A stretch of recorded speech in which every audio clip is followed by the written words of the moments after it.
the television set where it's totally different, and then you have lights in the ride. It was difficult because I've never done TV show. Right. It was never difficult to do theater, because that's where I come from. Right. And like I said before, Tyler took me under his wing and literally told me, you know, tone it down, don't be this big. You know, for television it's totally different, so I was intimidated in the beginning. But I think by them doing it before, they helped me to feel more comfortable. And you're already used to Medea.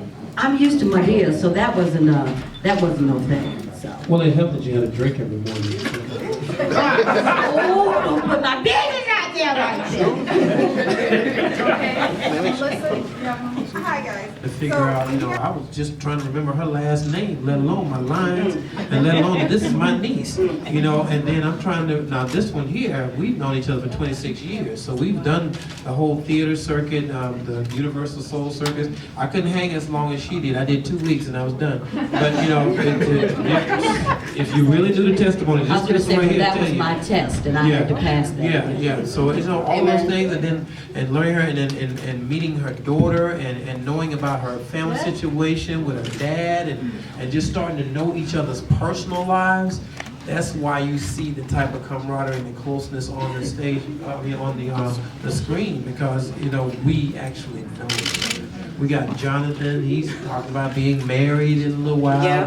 We get to crash that way. And his relationship began just before our first season began. Exactly. So we've like been on the journey with him and his fiance. Right. And we're all so we know excited about Andre's mom passed while we were shooting.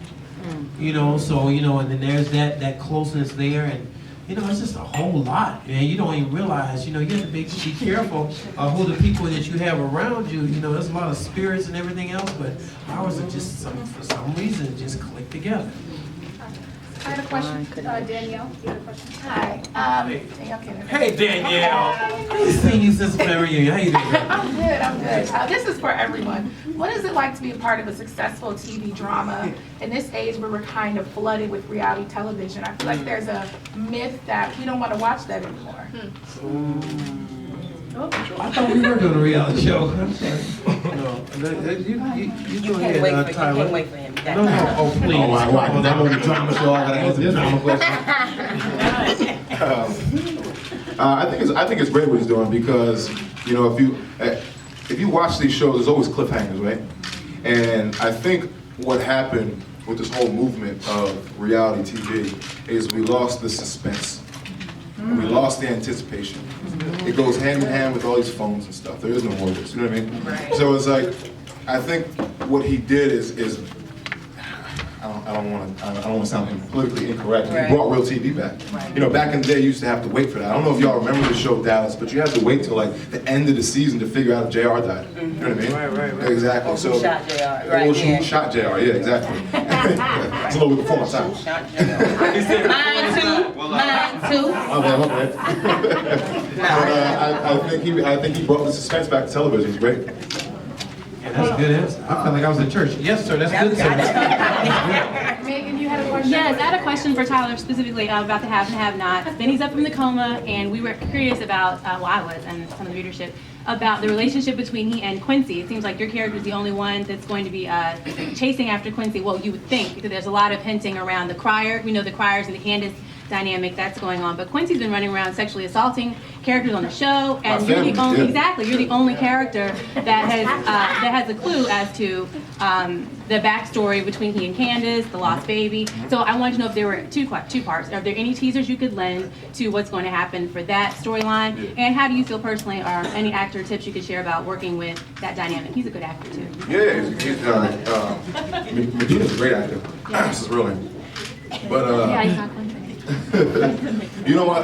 In short, to answer the first part, Quincy's going to get dealt with, Okay. right? There's no way around it. Right. I mean, I think for me, a little bit of your second part, how I feel about being in a dynamic like that. You know, I'm an only child. So my parents delivered me 27 years ago. And not to be disrespectful at all, not to call them my children, but it's almost like I'm delivering them now, right? I'm almost like kind of their caretaker. I'm the protector, if you will. Alpha male patriarch type. Troy and Fences type, if you guys read August Wilson. Walter, Raisin and Son. You read August Wilson. You know what I mean? Well, that's actually Lorraine. Right here. Right, exactly. But it's like, you know what? You got someone that's running around terrorizing your family. You're talking about the women in your life. I mean, what does that say if I control these people? What does that say about their leader? Where's their leader at? I mean, I'm being disrespected all over the place. And like, I definitely heard this whole, you know, you guys are gonna see a new layer of Benny. Okay. And one thing I heard was almost like, oh, Benny a thug now. And like, Benny's overbearing. No, Benny's demanded his house. And I'm gonna restore some order here. You know what I mean? And that's the way, well, that's the way it goes down in real life, at least for my family, and the way I do this, you know what I mean? So for sure, y'all gonna see that this year. But yeah. Oh yeah, Bronner Brothers. That was crazy. I walked through Bronner Brothers. A hair show. Imagine that being a hair show. That was very, very fun. And just the trying to get out of there was really interesting because I didn't think that I was that recognized.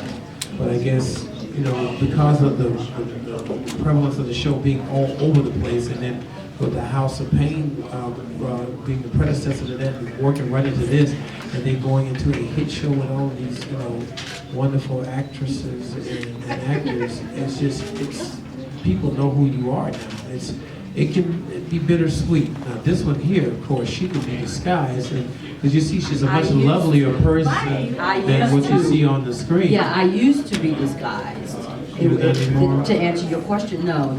Now, and I've always hid behind the character, even for interviews. Keep me in the back. But now, I mean, when I'm anywhere, Walmart, wherever, they can't really, you know, say that's my Hattie. But It's this they look right nudge, here. It's this and look then right somebody, here. yeah, you get this crazy. So yeah, it's not as easy.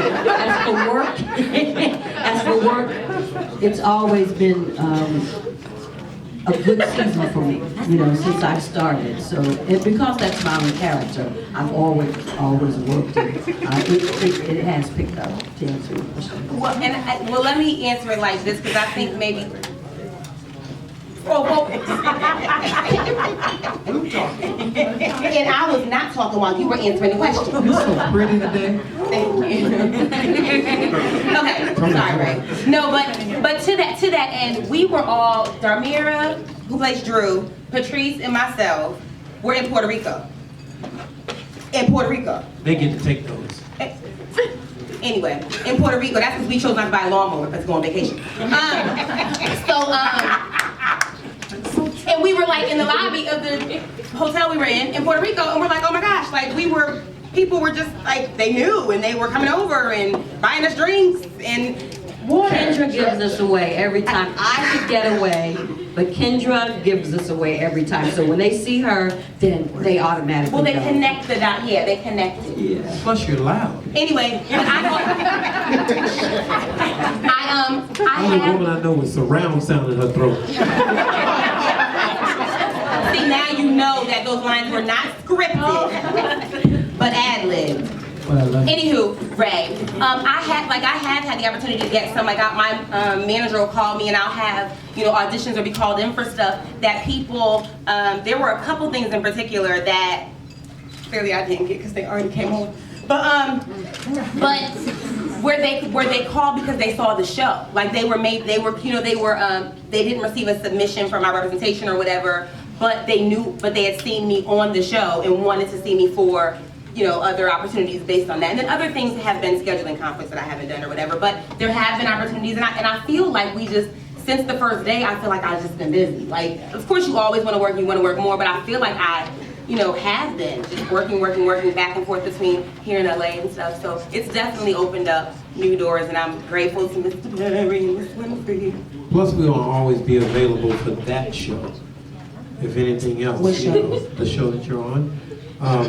Yeah, we want to be available for that show.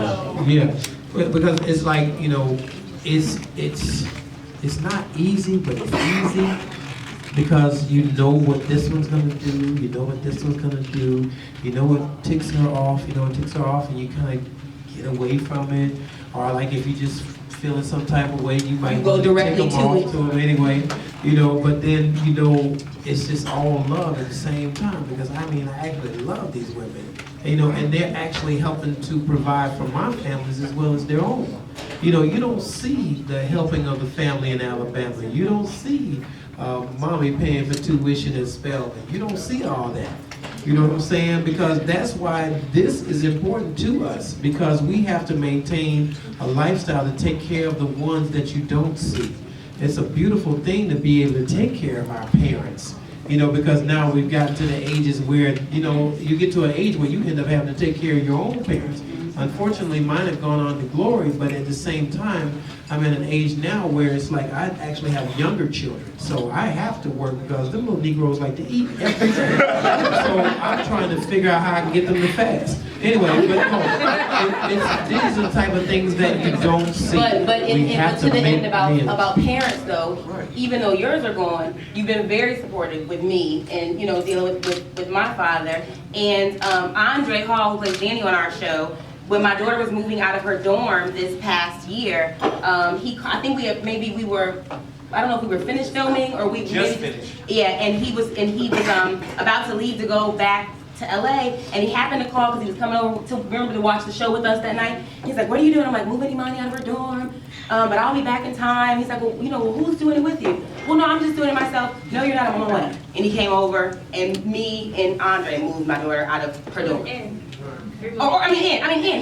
Ooh, yeah, in. You act like she quit school. Oh yes, no, it was into the door. But anyway, my point was that in a time like that, he was the family I needed in real life, you know, to depend on. So he moved his little sister into her dorm. That's because you didn't call me. Well, he called. I didn't call him. Okay, good. Check. Put it out. Yeah. What were you doing before the fame? Like, what type of job did you hold before the fame?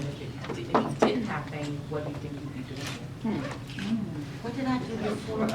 That's like almost 25 years ago. I was doing nails and hair. So I've always been a moneymaker. And made money myself. Don't tell them the real job. Come on. Come on, lady in pink, rock. Yeah, I did. But yeah, and now it's a wonderful thing not to have to get up and go to work every day. You go in, you do your set or do whatever. Most of the time I'm out touring, but if I didn't want to do that, I'm still good. Thank God for that. Tyler and Oprah. Right. Me and me. Okay. So. I said I'm excited to hear what you have to say. And they do this all day on set, back and forth. Anywho, before I moved to Los Angeles to pursue this career professionally, because my mother would tell you that I was bored on the stage. No, but my job was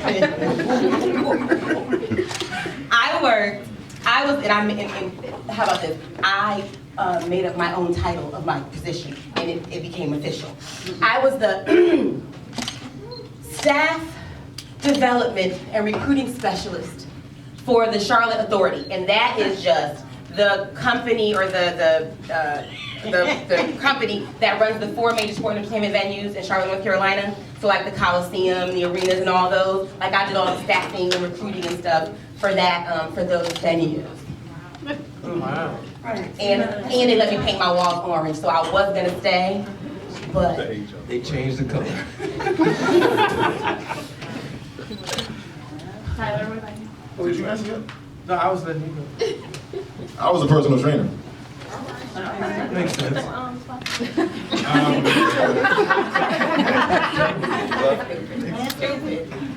I was actually, I still have a landscape business. I really do. but was that what you were doing before? Yeah, because I was trying to feed them children. Actually, my degree is in health and hospital administration, minor in biology and math. I wanted to be a dentist. I argued I was going to run a hospital. And once I got out of college and I started doing a local theater company in Knoxville, Tennessee called the Carpetbag Theater. And once I started doing it, I got that bug through college and then that. And next thing I know, a buddy that was in the chorus with me called me and said, "Hey, we got these auditions for A Good Man Is Hard to Find." And I went and auditioned for a whole week, drove behind the bus for 2 weeks. I helped to load the truck, I helped to drive the truck, I sold merchandise, I sang background, and I was an understudy for all of the male cast members. And that's how I got my start in the business. And I did that for 3.5 years. Along that time period, that's when I actually met this one here. And we started doing A Good Man's Hard to Find on the latter part of the tour. And it just, like I said, I wanted to be a dentist. I thought that my break into the business was going to be I was going to move to Los Angeles and do all the Teeth of the Stars, and then I was going to be able to audition for one of them. Wow. So that's how I was going to break That was into a plan, that was a method to the madness. They got derailed a little bit, but I sure got put right back on track. So God is faithful even when you're not. Amen.